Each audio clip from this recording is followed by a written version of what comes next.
देखी भैया हम रोशन कुशवाहा तो छठ माई के गीत लेके आइल बनी। तो आई ए गीत में का भाव बा सुनल जा।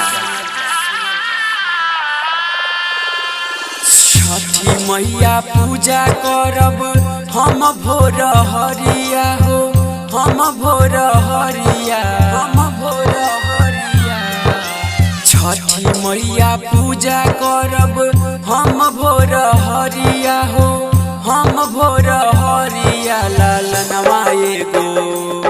लालनवा एगो दे दहे छठी मैया, लालनवा एगो दे दहे छठी मैया।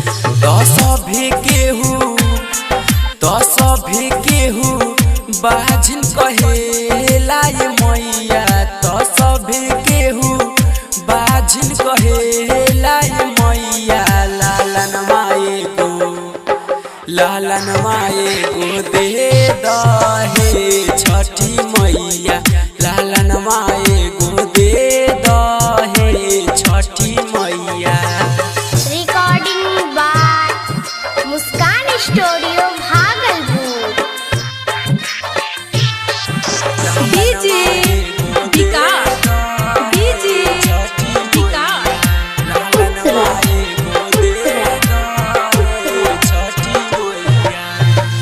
बेटिया बछनिया पर फेरी द नजरिया, भइल कवन कसूर हो।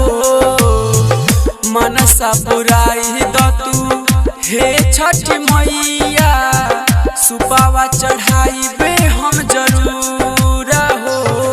तो कहिया ये मैया पूरा होई मोरा हयर मनवा, तो कहिया ये मैया पूरा होई मोरा हयर मनवा।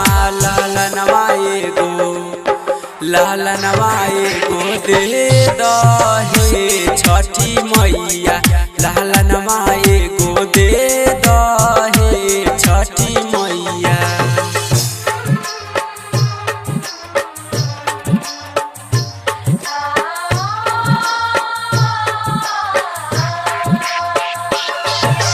डीजे विकास, डीजे विकास।